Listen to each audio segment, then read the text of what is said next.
देखिए, पॉवर्टी को दूर करने के गवर्नमेंट ने कई सारे प्रोग्राम चलाए हैं। ठीक है, आज का हमारा टॉपिक है that poverty elevation programs initiated by the government और द पॉलिसीज और program steps taken by the government to elevate poverty. Poverty को दूर करने के लिए क्या किया गवर्नमेंट ने? तो गवर्नमेंट ने कई सारी स्कीम्स चलाई। जैसे कि पहली स्कीम है PMRY यानी प्रधानमंत्री रोजगार योजना।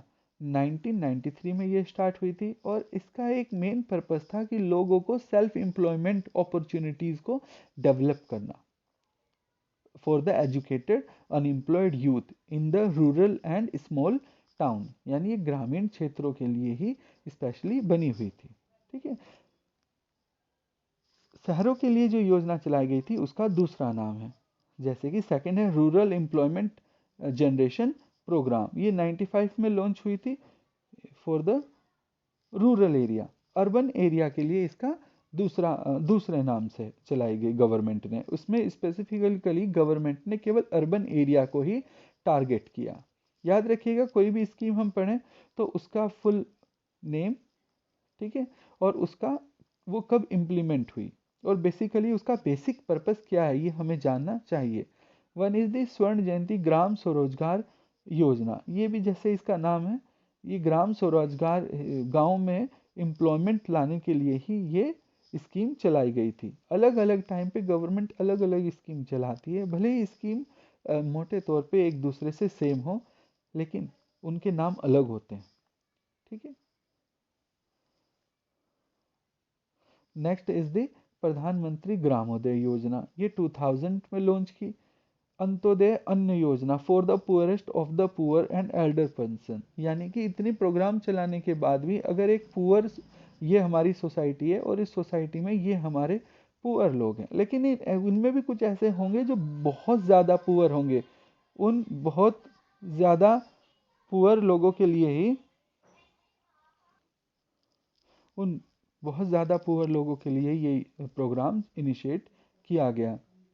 Now, one of the program is National Food for Work program launched in 2004 and another one is the National Rural Employment Guarantee Act। ये नरेगा थी जिसको 2005 में स्टार्ट किया गया। ठीक है, इसमें जो नंबर ऑफ डेज, ये जो इस प्रोग्राम थी गवर्नमेंट की, ये एक पुअर पर्सन को नंबर ऑफ डेज का एम्प्लॉयमेंट प्रोवाइड कराता है। कितने नंबर ऑफ डेज का? 100 डेज का कम से कम एम्प्लॉयमेंट प्रोवाइड कराता है। याद रखिएगा, अब इसका नाम चेंज होकर मनरेगा हो गया, Mahatma Gandhi national rural employment guarantee act, MNREGA. ठीक है, शुरुआत में ये सिर्फ 200 डिस्ट्रिक्ट्स में चलाई गई, लेकिन अब ये काफ़ी ज़्यादातर एरिया में फैल चुकी है। ठीक है, जो लास्ट टॉपिक है हमारी बुक का, वो लास्ट टॉपिक है that what are the challenges ahead, यानी कि जो पॉवर्टी है, इतना कुछ करने के बाद भी हमारे पास अब वो कौन से चैलेंजेस हैं जो हमारे पास बच गए हैं और आगे जिन्हें हमें डील करना पड़ेगा। तो हम ये समझ सकते हैं कि पॉवर्टी हमारे यहाँ डिक्लाइन तो हुई है, ठीक है, लेकिन नंबर ऑफ पीपल अभी भी हमारे यहाँ एक चैलेंज बने हुए हैं। हमारे यहाँ एक है रीजनल डिस्पैरिटीज। रीजनल डिस्पैरिटी का मतलब ये है कि सोसाइटी में सब लोग गरीब नहीं है। अगर हम बात करें, कोई रीजन अमीरों का है, कोई रीजन गरीबों का है। अगर हम बात करें, कोई राज्य कम गरीबी वाला है और कोई राज्य ज़्यादा गरीबी वाला है। ये है रीजनल डिस्पैरिटीज, जिसको हमें टारगेट करना पड़ेगा।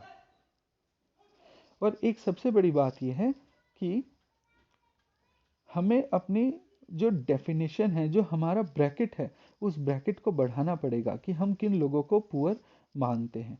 जैसे कि हम पहले डिस्कस कर चुके हैं कि इसमें पहले केवल इनकम लेवल आता था, लेकिन अब हमें और भी चीज़ों को इसमें मिला लेना चाहिए, जैसे कि education, sanitation, safe drinking water, ठीक है, शेल्टर।